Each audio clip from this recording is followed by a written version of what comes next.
In this section, now what we're going to deal with are the arrays. Now, what are arrays? Arrays are collection of items.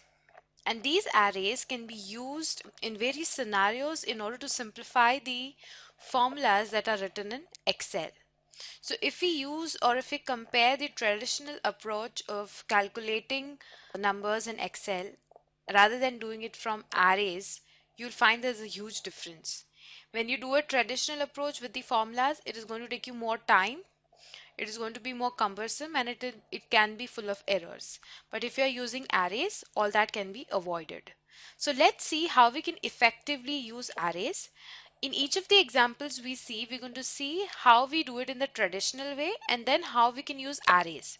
So we can get a quick comparison. I'll be able to tell you how easy it is to work with arrays. Let's look at this very first example that is in front of you. We have the various salesperson over here, such as Barnhill, Ingrid, Jordan, Pike, and Santis, and we have the various car types such as Guzzler and Belcher.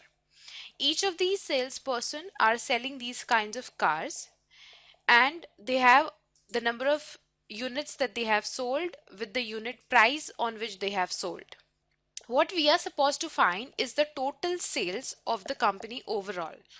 So this approach over here, if you use a traditional approach, it is going to be very simple. In order to find the total sales of Barnhill for Guzzler, it is going to be 5 into 2200. So let's calculate this and find out the total sales. It's going to be fairly simple, is equal to the number of units that have been sold into the unit price. So this is basically the total sales of Guzzler by Barnhill. If we have to use the same formula for all the others such as Ingle, Jordan, Pike and Sansage, we just need to double click on this plus button that comes up. If you do that, automatically Excel will use the same formula in order to calculate the sales. If you have a look at this formula, it's quite simple. It is the number sold into the unit price. Similarly, over here you will find that it has been automatically correctly calculated. If we have to sum total this, we use the simple formula of sum, wherein we select the array or the numbers we want to sum up, and you will find that the total sales is now available with us. Okay, so this was the traditional approach in order to find out the total sales in this particular example. Now we'll see how we should use arrays in order to do this. Okay, the objective of this question is clear. That is, what we want is the total sales. We have seen using the traditional approach. Now array will help us calculate the same figure with the help of a single formula. Now what is an array? Array is a collection of, let's say here in this case, it is a collection of number of units sold. This array is a collection of the unit price. Okay, so what we want is the number of cars that have been sold into the price, correct? This is going to eventually give us the total sales. So let's try and apply this by using an array formula.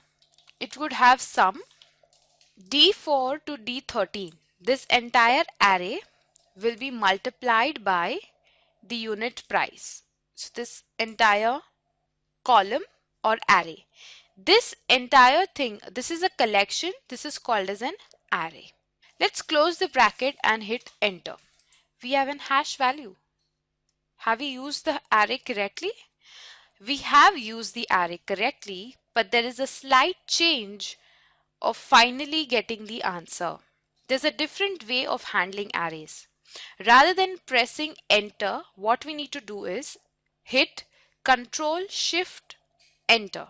Control plus Shift plus Enter on your keyboard in order to find the answer.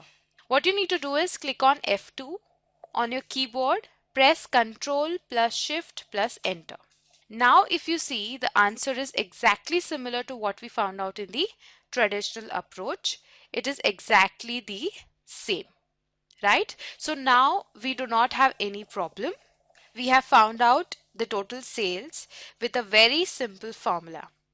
This helps us save some space and also ensure less errors, less human errors.